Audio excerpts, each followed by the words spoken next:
It's always been there, standing between you and your health. A wall. Between a pain that won't disappear and a doctor who magically appears.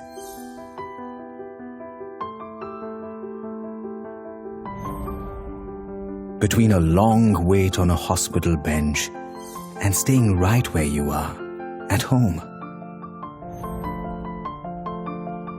Between finding yourself out of medicines and finding them at your doorstep, whatever the time.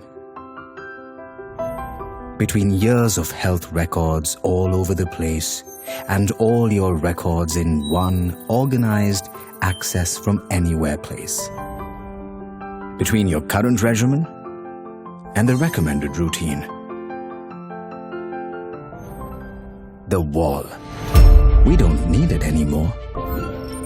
Say hello to Apollo 24/7. This is India's largest end-to-end omni-channel healthcare ecosystem, designed to touch more lives than ever before and delivering its promise in 3 important ways. 1. Listen. Talk to us anytime from anywhere. We've got 7,000 doctors and 30,000 healthcare professionals listening. 2.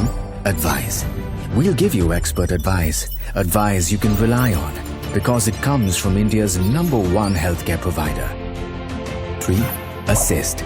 We bring you India's largest health network of pharmacies, clinics, hospitals and health insurance experts. 20 million people already trust us for their care, and a further 50,000 people are discovering this every day. Apollo 24/7. Expertise is for everyone.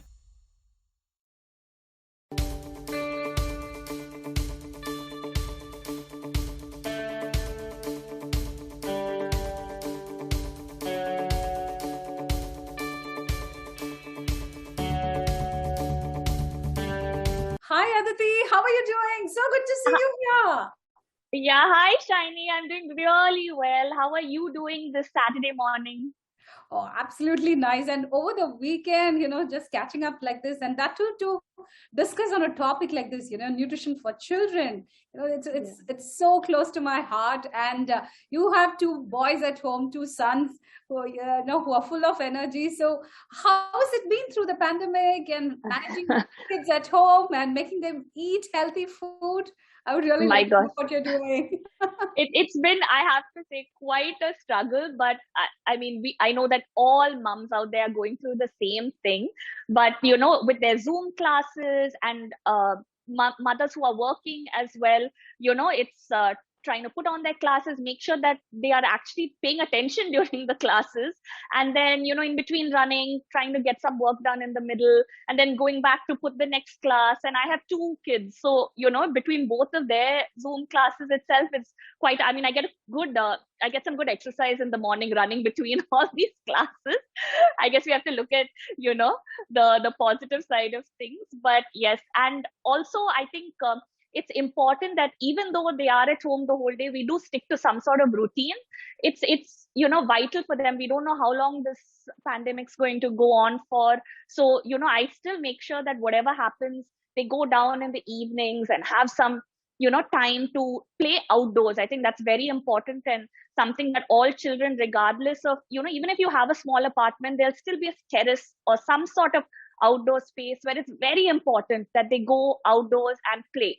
They can play anything. Some children are more interested in football and cricket. Some kids just want to see the butterflies and birds, whatever it is. But just to have that outdoor time, I think, is very important for kids these days. And it's really nice to see a lot of moms joining the session. I really love the fact that they're all, in spite of a weekend, they're all here.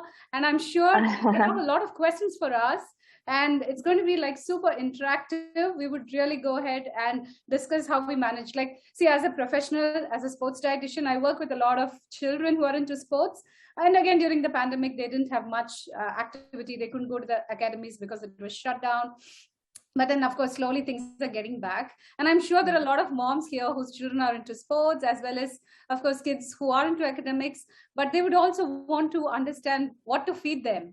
Because I think one of the biggest challenges have been just just keeping them at home, unable to play, go to the mall, go to the theater, go meet friends, their other classmates, Right. go to school, and that itself was quite a lot of mental stress, right? So Yeah. all Oh you my God. wonderful people here who have logged in, please put down your questions. It'll be really nice to see your comments as well as all your input, the queries that you have, and we would really love to take it. So what's the plan for today, Aditi? We're really excited. I can see all those bowls there. And so Yeah, and I'm very excited to what's going to happen today. But first and foremost, I wanted to start by saying that, I think I'm really excited and thrilled to be here on the Health Hour powered by Apollo 24/7 and Your Life. And, I think it's very important to start by acknowledging the fact that it's right now very difficult for moms out there. And I think, every mom is her own biggest critic, and she's always asking herself, am I a good mom? And a big theme that I see running through a lot of mothers' minds, revolve around the topic of their children's eating. It's a big stress point for them. They're wondering, am I doing enough? What else do I do? So I just wanted to start the session by acknowledging all of y'all and telling you, please don't worry. Yes, you are doing enough, and don't doubt yourself. So that's just one thing I wanted to say. And going forward onto our topic for the day, which is teaching kids the art of mindful eating. It's a very interesting topic, and I think something that's very relevant today. And, whether your child eats too little or too much or just enough, it's up to us as parents to teach them about mindful eating. It's a skill that I wouldn't really call it a skill, but it's something that if they understand it, they can carry it forward throughout their lives, And when I'm talking about mindful eating here in referral to kids, it's more about having a positive relationship with food, and looking forward to food and getting excited about it. So those are the kind of points that I'm sure we'll be talking about and, getting a little bit more into detail. And also another thing is, it is all a journey. There'll be some days where your kids eat a lot, some days where they may not. It's all right. It's all a part of the journey, and, just enjoy the entire process. Absolutely, Aditi. What you shared is so true, because a lot of moms come with so much guilt. You can't be this perfect mom, because in theory, it's all very perfect there, and you're trying to match up to those expectations, and you have your in-laws around, your parents around, your neighbors, your aunts, uncles, all of them pitching in and giving inputs, and you're like, you just want to shut out that noise, right? And then you keep doubting whether you're doing the right thing for your child or not. Exactly. The child being a child, there are times that you might just say something and then just sticks with them for a very long time, which means even in adult life, right? So even during consultations, I've seen few adults, and you just ask them why they are on yo-yo dieting, and then you go back and trace, and it would have been something to do with the childhood. It could be body shaming at the dining table, without even realizing the parents might have just said something like, don't eat this, this is not good for you, eat this, this is better for you, this is okay. And that's quite stressful for a child. Right. So it's all about, even as a professional, when I keep telling parents, you don't have to give any gyan, you don't have to give any advice, you just have to do the right things. If you're into sports, if you're into exercise, if you're being active, if you eat the healthy stuff, your child's biggest role model is you, and they're just going to ape what you're doing, right? Exactly. I'm sure you would totally agree with that. So it's just about doing the right thing, and they'll follow. And of course, there'll be days that they would want a pizza, they would want French fries, they would want a burger, muffins, cookies, right? And I think it's okay to have all of this. It's just about balance and how to make a healthier version of these kind of fun foods. So all you wonderful people who have joined here, keep your questions coming, and let's dive in and let's see what Aditi has to share today. So, I thought I would tell you a little bit as a mother, and you can tell me what your thoughts are about regarding this as well. A few points and tips that I think I would like to share with the audience. And there are 5 things that I have done at home, which are small things, but which I feel have made a big difference in my children's life and with their relationship with food. So number 1, I think the first and foremost being sitting at the table for meal times. It is not a time for technology. Meal times, during meal times, you need to put the iPad away. They need to focus on their meals. And it's also family time. It's time that you share, you get all this information from your children, things that I get so much of information that, these little tidbits which they may not share otherwise, during the day. And it's really nice for me. And we definitely, my husband and me, we make sure that meal times are with our children. But I do understand that it's not feasible for everybody. A lot of working parents do find it difficult. So for them, I would suggest, even if you're not able to do it for every meal, at least try to do it for one meal. One meal, make sure that you sit down with them and have some good family time.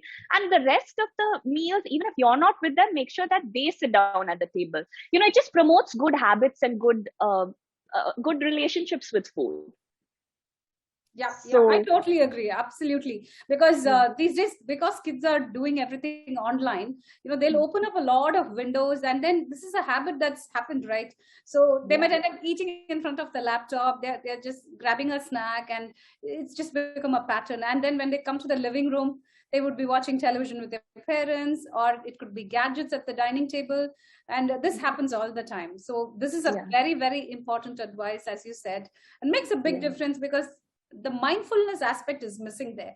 If you're busy watching something. I remember, Aditi, this client who had come, a little girl around 12 years old, and she said every time during the exams, she gains a lot of weight. So I just asked her, what is it that you do during the exam? So when you start studying and all of that, then she said, I would start much earlier, and then throughout the day, I would have breakfast, lunch, dinner. And every time I'm studying and I'm so engrossed, I would always have a packet of biscuits or chips with me. And that's why I gain weight. So that information about doing two things at the same time. She's studying, paying a lot of focus, but there's food added to it. It's not that she's hungry. She's stressed, anxious about how well she's going to do the exams. Correct. It's mindless eating, actually. Mindless eating, just chomping away, just eating mindlessly, not paying attention. So I think the biggest thing that we always recommend as dietitians, as a professional, would be to be aware of when you're hungry.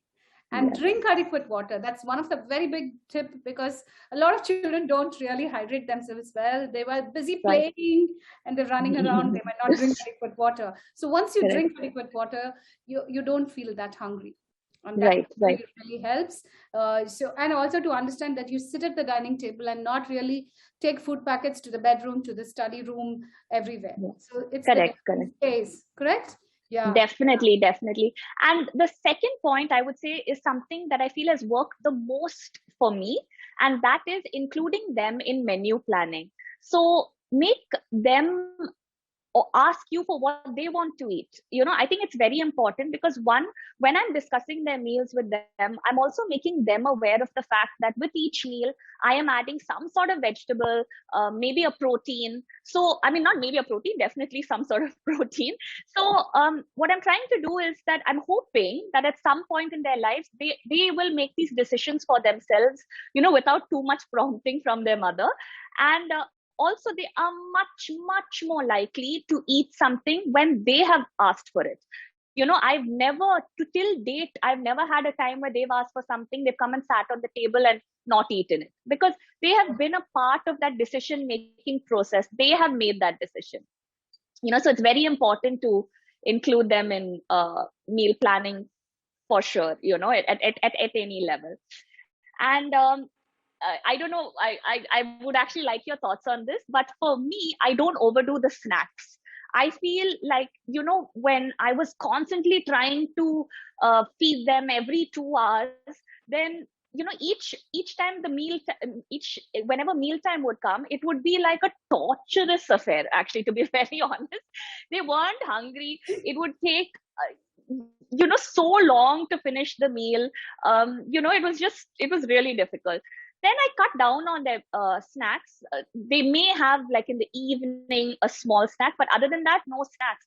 And because of that, they're actually hungry for meal times. They end up trying out more foods. They don't make too much of a fuss.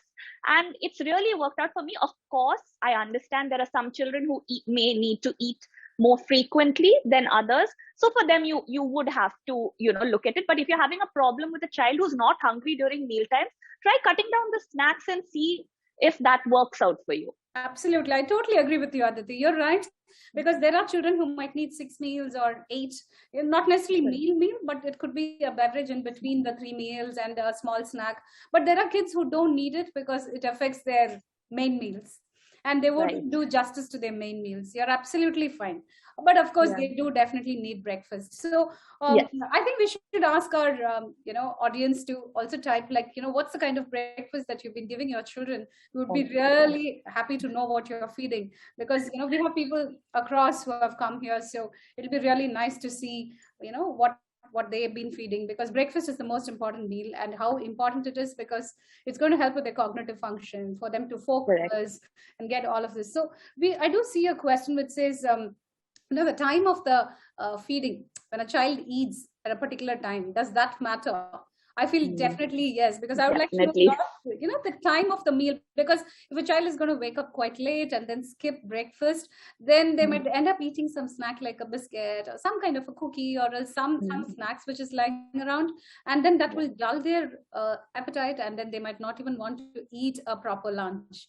Right. So how do you feel? Because practically with children around, have you faced any such thing about not eating on time and then getting very cranky, and they get like, they end up not doing to the main meal? Correct. So I don't know if this is fortunate or unfortunate, but both my children are very early risers. They get up at 5:45, 6 o'clock. They're both up and happy, like with the sun coming up, so do they also rise. And because of that, in a way, I think it's very good, because by the time it comes to 7:45 or 8, they are starving, they're really hungry by that point. And breakfast, they just they really enjoy their breakfast, and they eat really well. And after that, the entire day goes off so well, because they start their Zoom schools, they're not hungry, they're not cranky, they're learning with a full stomach. So it goes off well. And then by the time lunchtime comes, they're hungry for that, because I don't give them a snack in the morning, unless of course they're hungry and they ask for it. But that's very, very rare. It really doesn't happen on a daily basis. So I feel, exactly as you were saying, if you start the day well, the rest of the day goes off much better. If it starts off badly, if they skip out breakfast, for a fact the rest of the day is not going to go as you have planned. That's for sure. So true. And one more thing, Aditi, a lot of kids don't eat vegetables. In fact, we keep giving, I would always give a big list of things, how to incorporate vegetables into the diet, where you add some puree of vegetables to their pasta, or else finely chopped vegetables in cutlets, and all forms of muffins, not necessarily the sweet ones, but the savory muffin, which could have a little spinach puree and all that. So how have you been managing with 2 boys at home? How do you make them eat vegetables? Because they lose out on a lot of nutrients if they're not eating vegetables. Most often, if they're very, very fussy, picky eaters, then I would suggest that they do have some pulses, and then get some amount of fruits and nuts and dry fruits and all of that, and slowly introduce vegetables step by step. So I would like to know what you did with your children. So when for my first child, I used to read a lot of these books, about parenting, how to bring up your children. I mean, of course, I think everyone can safely say by the time your second child comes, you're just like whatever goes. But but I had read, you must never hide the vegetables. They should see it and eat it, so they're aware. That's great. If you have a child who tries everything and eats everything, then you should always try out this method first.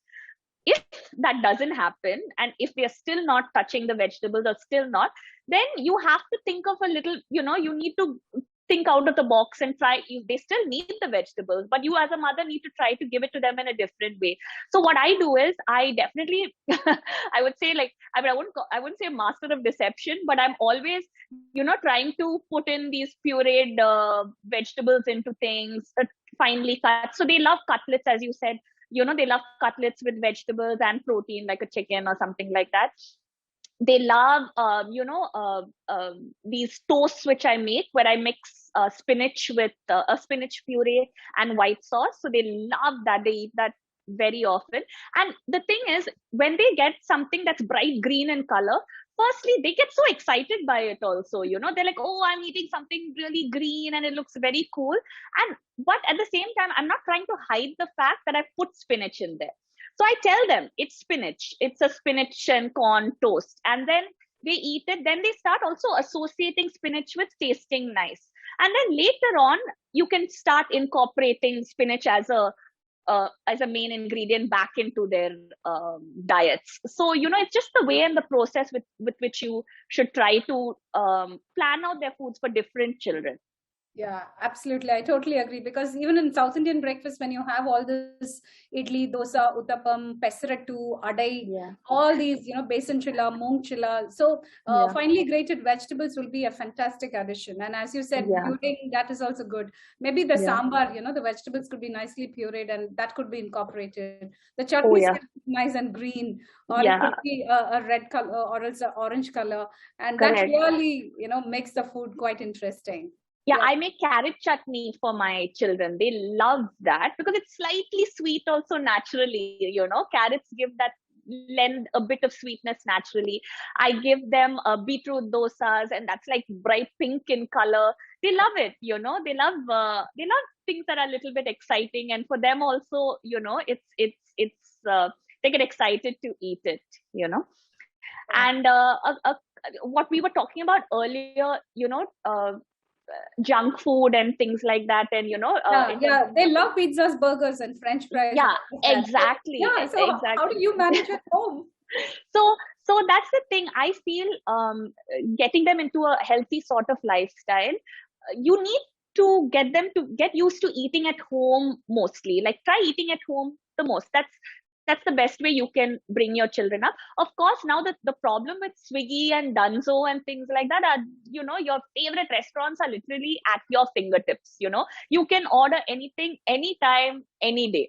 So that way, we have to show some restraint. And when I do, it's not that I never order food for them, but once a week I'll order a pizza from outside. But I tell them, this is a treat. This is something, you're not going to be getting it. They know that they can't ask for it all the time. It's it's something special for a special occasion. But at the same time, you can't tell them, don't eat pizza. Even at home, don't eat pizza, don't eat burgers. Such a sad childhood that would be. So what I do is I would suggest that, try making all those things at home and giving it a slightly healthier twist. You make some multigrain pizzas. You can do oven baked sweet potato fries instead of traditional, fried French fries, which are made with potato. So, you can make a slightly healthier twist to something exciting, which then they actually start enjoying eating at home as well. Yeah, absolutely. You're right about this entire thing, because it's all about practicality. Because what we read in books or hear from somebody else, things might work for their children, their household, but I think we kind of need to work around it, right? Yeah. And tweak. Yeah. So Aditi, is that beetroot? Do I see that up there? Yes. This is it's part of our demonstration. Should we start I think we should start, and because there are also a lot of questions. So as you're cooking, I'll keep taking some of the questions, and let's do that. Yeah. Sure. So I actually talk while we were talking about how we implement mindful eating at home. My last point was actually going to be this. You need to involve your children in the entire cooking process. It is so good for them. They learn they hone so many abilities, like math skills, like fine motor skills, when they're rolling out chapatis, when they're cutting cookies with a cookie cutter, or breaking eggs. That's quite complicated for them, So it also promotes healthy eating. They see what you're putting into things, and also it promotes, it actually increases their life skills, because whatever it is, at some point in their lives, They're going to be leaving the comfortable nest of home and going. So, they need to be self-reliant. They need to be independent. And a major part of being self-reliant is being able to cook for yourself. So regardless whether you're a boy or a girl, and I have this conversation so much with so many people, because, if you have girls, you're like, oh, they need to be in the kitchen and learn some baking and things like that. And they don't give enough importance to boys learning. But it's as important for boys to learn as girls. There should not be any generalization, according to gender. Yeah. It should be something that all children need to learn. And speaking about that, actually my 6-year-old is going to be joining us for the cooking demo today, and I'm very excited about it. Rehan, why don't you come in? Everybody, meet my assistant chef for the day, Rehan. Hi, Rehan. Hello. How are you today? How are you? Say okay. Okay. Okay, don't eat the. He's eating all the jaggeries that's there. You need to leave some for our recipe. Otherwise, our pancake bombs are not going to be coming out well. Why don't you Rehan? Why don't you tell them what we're going to be making today? Red velvet pancake bombs. Wow. Okay, so red velvet pancake bombs. And I know for all you viewers thinking that what you're talking about, what are we talking about? We were talking about healthy things, and then we're talking about now red velvet pancake bombs. Don't worry. This is going to be very healthy. We are actually going to be adding beetroot instead of the red velvet coloring. So there won't be any food coloring in this. It's just going to be beetroots that are going to be added to give them that lovely color. And with that, we're going to do a vegan cream cheese filling with that. So, Awesome. so anyway, This sounds very healthy, because a lot of children are allergic to milk. So you said vegan frosting, and I think that's going to be fantastic. And also beetroot. Wow. Yes. That's something that we would highly recommend for anyone who's looking at good health. In fact, we can give it to children who are into sports, because it actually helps in their endurance. It truly helps, because a lot of people know it's pigmented, it's good, it's nutritious, but the nitrates there are very helpful. Okay, wonderful. So we're going to start. Yes. So Rehan's very hungry, so we're going to get through this whole cooking demo fast. So what I'm going to be doing is, so for these pancake bombs, the base. Yeah. So for this, what we're going to be using is a 1/4 cup of oats. I'm putting that in, and a 3/4 cup of whole wheat flour. And what I'm going to do is, because I'm using oats in this, I'm going to give it a quick whiz in the mixie. To that, I'm also adding cocoa powder. Sorry, Rehan, come here. So I'm also adding cocoa powder and some salt and just a bit of baking powder. That's great. Very healthy. Yes. So now what I'm going to do is, I'm just going to give this a quick whiz in the mixie. Yes. And excuse the noise.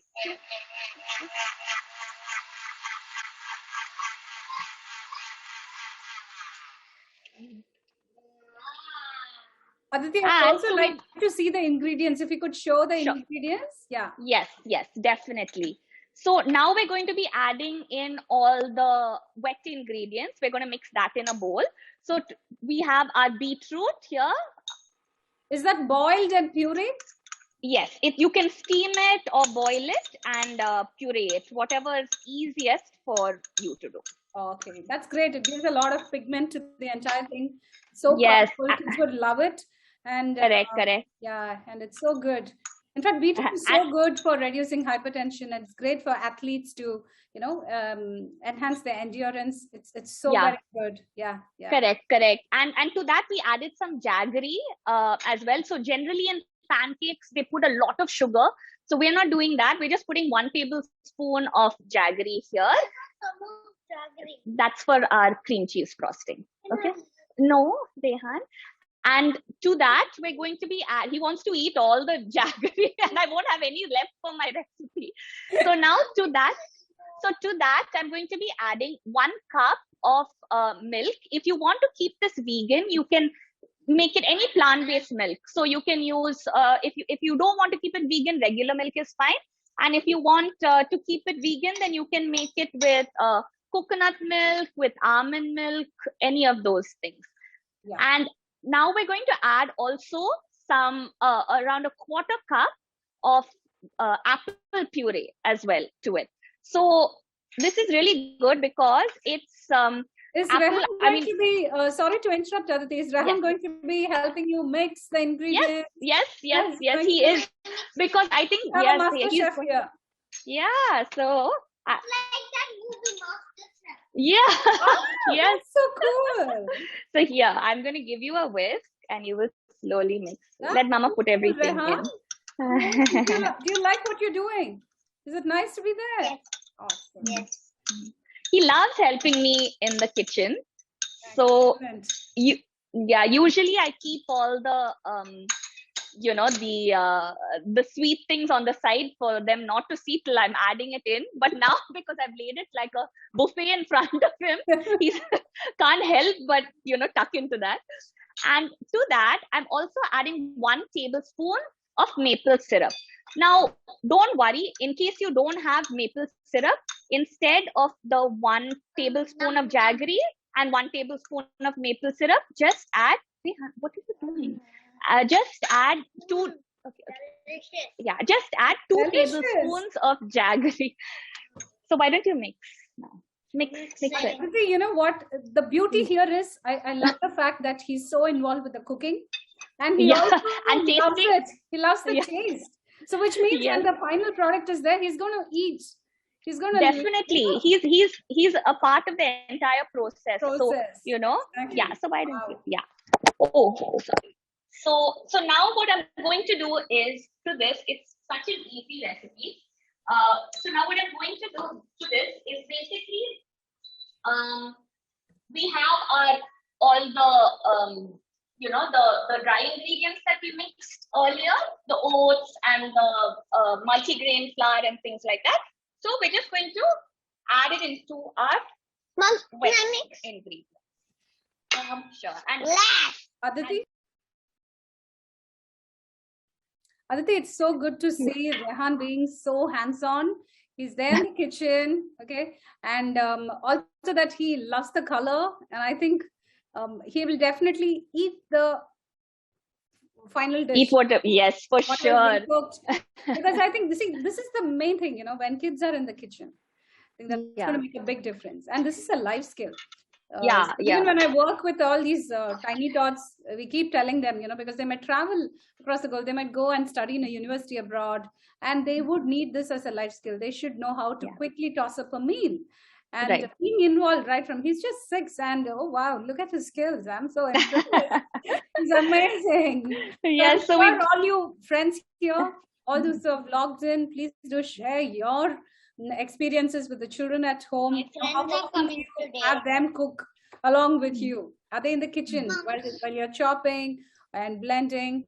Yes, Aditi. How's the dish coming out? Good. So we've added in the dry ingredients to the wet, and now we've just stirring it up, and it's almost ready. Rehan, do you remember what I said? The 2 most important things while making pancakes are? Yes. To mix well Yeah. and to leave the pancake batter. Yes, for around 5 minutes before making it, because if you have the time, try to leave the batter to rest for 5 or 10 minutes before making it, because it'll ensure that your pancakes are nice and fluffy. We don't have time to do that today, but that's okay. We will be making it directly. I'm just going to take out something that I had in the freezer. Just 1 second. Yeah, meanwhile, I'm going to take the questions from here, Aditi. So what I get to see is also, how do I ensure that my child is getting a balanced diet?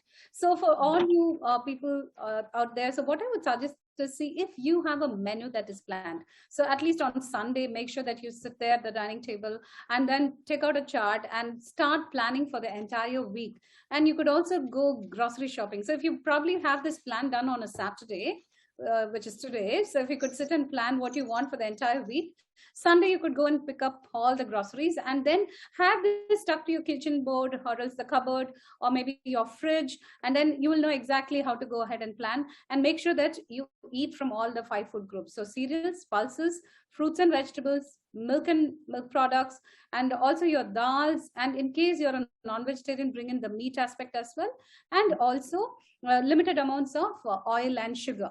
But when it comes to children, it'll be great if you can actually switch to a lot more healthier version, like how Aditi is using honey, jaggery. You know, she said maple syrup, but she also said you can use honey. So you can use these kind of unrefined sugars. That will be a fantastic substitute. So go ahead. I'm really you're going to make it. So that's right. So here, So here I have, to make my pancake bombs, a paniyaram pan, which we call in the south.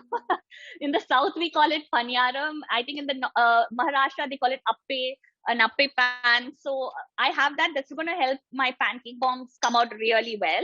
And what you want to do is just put in a small scoop, and we're not filling it up totally because we're going to put in a nice little surprise into the pancake bombs, which is, I was talking about the vegan cream cheese frosting earlier. So I made a little bit earlier, and I'm just adding it to the pan in the middle of the pancakes. So what I'm going to do is I'm going to add a little bit now. So this will be this beautiful filling which you have kind of inside each pancake bomb, which is going to make it so exciting for the kids also to eat it. And now what I'm going to do is I'm just going to just cover it up a little bit. Wow, this is exciting. This reminds me of choco lava cake. So exactly. When Rehan is going to bite into it, he'll have this gooey thing, and it's that vegan cream cheese frosting. Yes. Wow. Rehan, are you excited about this dish? Yeah, that's great. It smells just like real pancakes. Wow.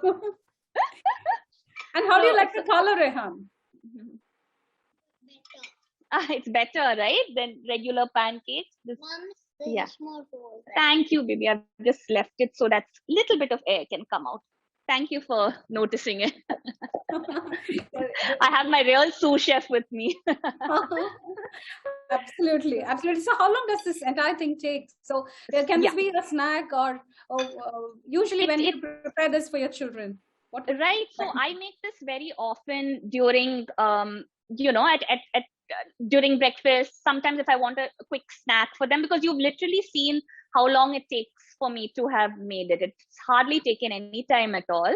And it's something that the kids just love to eat, They really relish it, especially with that little bit of an exciting twist to it. I think for children, we always have to try to make things a little bit exciting for them to eat, Otherwise it's boring. Regular food is boring for them. So it's nice for them to have a bit of a surprise.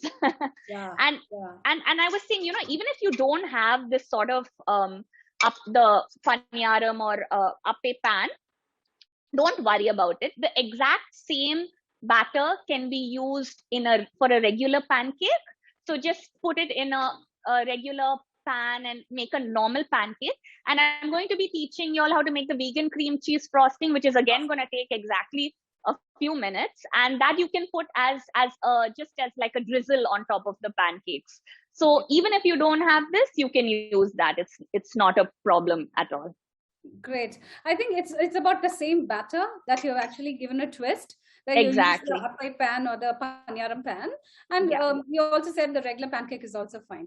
And the beauty is you actually use wheat and oats. Okay, so I think those are very healthy grains that you have chosen.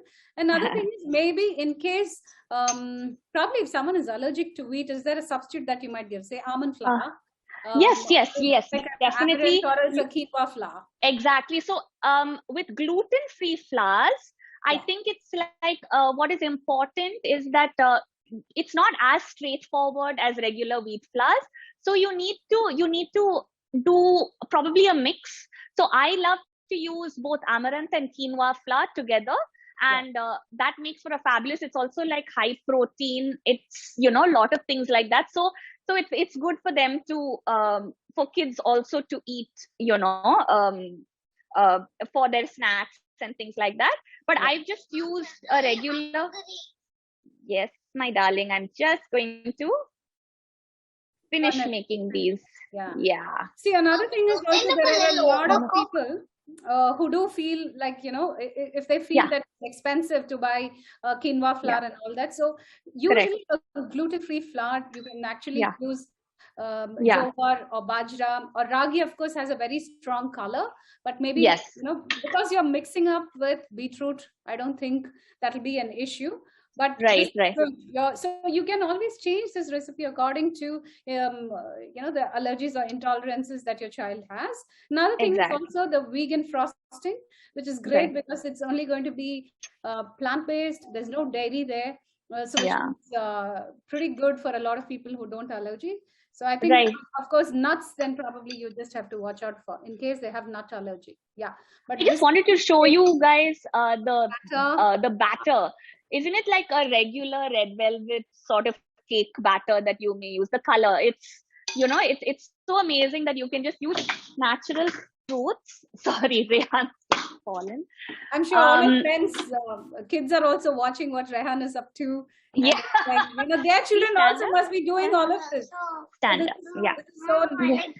Yeah. Sorry. He was very restless, so he just decided to sit on the stool. Anyway, he's back.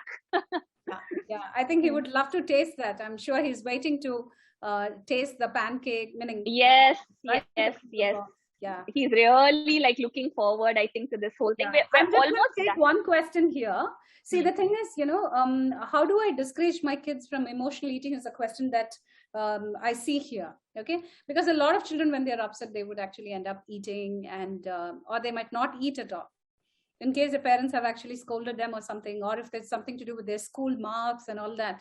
I've seen children in the clinics, when they come, they don't eat. So I think for emotional eating is also, it's very, very important to lay some ground rules that you do not show your anger and then skip meals. Don't ever do that. I learned that from my mom, and she would make sure that we eat those 3 meals. We don't skip a glass of milk or have a cup of curd. Those things are something that we've always been pushed or instructed to. And another thing is, I think we should just also, as parents, as adults, because kids are watching all the time, how we behave also matters. So if you're very angry and then if you're not eating, or if you're upset and then eating a lot, your children are watching you. So I think they end up mirroring you. So it's very important for parents to actually keep a watch on what they are doing. Their behavior is something that this little one is watching all the time and trying to just copy your behavior. So just keep a watch over that. And another thing also will be to ensure that they're playing with the pets, or else you can just take them out, spend some time with them so that they can play. At least their energy is channelized that way. Because when I work with children, they have this burst of energy, and most of them, they would actually sign them up for some kind of a sport, and then or dance or some craft, and then the energy is channelized there, and there's a lot of balance there. Yeah. Yes, Aditi. So is it done? Yes. So I've taken that. I've taken them out. Yeah. So I've taken them out of the pan, and I'm going to just let it cool for a little bit. So while it's cooling, what I'm going to do is I'm going to make the vegan cream cheese frosting with my assistant chef Rehan. So what we're going to do is, here we have 1.5 cups of cashews, which I have soaked in some warm water for at least half an hour. So I'm going to just remove, you can help me with the other things. So I'm just going to remove the cashew nuts and put it in the blender. You shouldn't use the water from the cashews, just the cashews themselves. So you want to soak it. Sorry, you want to soak it for at least half an hour to 45 minutes, because what happens then is that when the cashew nuts are nice and soaked, they become very creamy when you blend it. So it really gives that cream cheese sort of frosting texture. Now, Rehan, why don't you help me with the rest? Okay, he's going to pour in a bit of vanilla extract. A lot. Okay. That's Lot. I want a lot. Really having so fun. he likes. Yeah. He loves it. He has a great time in the kitchen, and to that. My favorite ingredient is the vanilla extract. Vanilla And then- extract. Wow. What else Yes. do you like, Rehan? Yeah, and then can we? Honey. So we're going to put some. We're going to put 1 tablespoon of maple syrup in it. If you don't mind using honey, you can use honey as well. How about jaggery So- powder? Or Oh, you yes, want I'm only going to add that. liquid? Correct. So I'm just adding that at the end. So this is 1 tablespoon of Jaggery powder. no, this is 1 tablespoon of maple syrup that I've used. Now to that, I'm adding 4 tablespoons of jaggery. And whenever I used to look at whenever I used to look at icing recipes, my heart would just jump to my mouth, because every icing recipe would have maybe 5 cups of sugar. They would say 5 to 7 cups of sugar. You see that and you're like thinking that's a heart attack waiting to happen. So Yes, in fact, that's how children get into the loop of sugar addiction. And yes. during consultation, we keep telling, so right from the start, if you can actually plan and bring in a lot of natural sugars, Right. fruits which are really sweet, and then, beetroots are also sweet. All this actually adds to a lot of sweetness. It's great.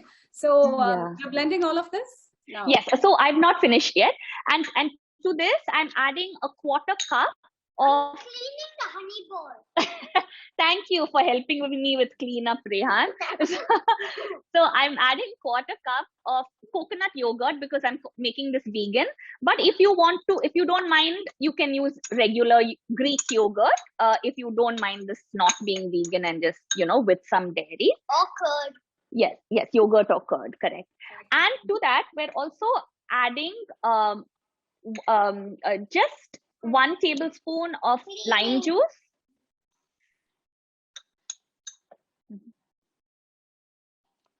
He's quite well versed with all the names. He knows the dishes. He knows what Yes. good.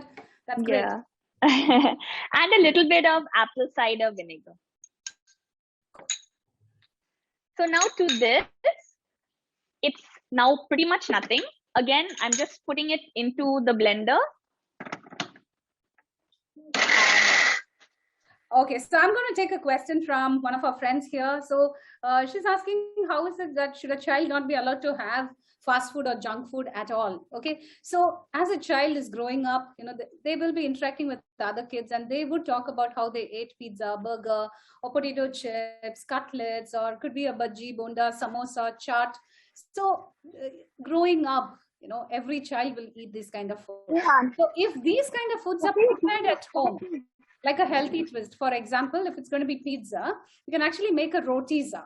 So roti as the base, and then add a lot of vegetables, and then add some cheese, and then put that in the oven. So this could be a roti as a base, and then prepare the pizza. And if you could make the patties at home, a burger, that will also be really good for your children, because you are more in control of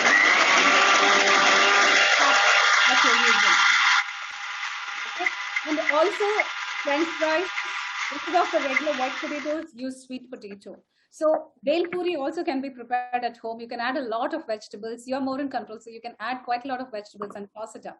Noodles, fried rice, you can add vegetables, some shredded chicken, or could be scrambled eggs, all of that. So you can't really stop a child from having junk food, but it's just that you can allocate once or twice in a week, and then make sure these are homemade with the freshest ingredients, and your child will definitely enjoy. So this is the win-win situation. Yes, Aditi, great. Wow. Sorry, I'm sure my mixie must have really made it hard for you to speak. But so we just blended everything up, and can you I don't know if you can see. Yeah. Yes. So, yes. Oh, it looks awesome. Yeah. It's like regular frosting. So Oh, I love that texture. I love the consistency. It's so good. Yeah, it's so good. It's like, it looks like regular frosting. It tastes delicious. It tastes just like a cream cheese frosting would be. It's slightly tangy and creamy because it's got the cashew nuts to give it the creaminess. And we've added a bit of lime juice and some apple cider vinegar to make it a little tangy. So it's got the same sort of consistency. And now what I'm just going to do is you can just kind of just use that to coat your pancake bombs. So it's so easy and so nice. And I wanted to just show you the inside of, I mean, I don't know if you can see it, but can you see? Yes, I can. Yeah, I can. You know? That looks great. That looks really awesome. Cool. So it's really nice. You saw how easy that was. And that's, we showed you how to make these fabulous pancake bombs. I'm just going to say bye to Rehan and thank him for being the best. Thank you so much, Rehan, assistant chef in the world. Say thank you to everyone and bye. Awesome, Rehan, bye. Okay. So the headphones. We kind of need to wrap up because we're running short of time. Okay. Yes, sorry. So, sorry. There she is. Right. So we need to wrap up because we're running short of time. And is there something that you might want to say, or I do have a little bit to add before we wrap up the session?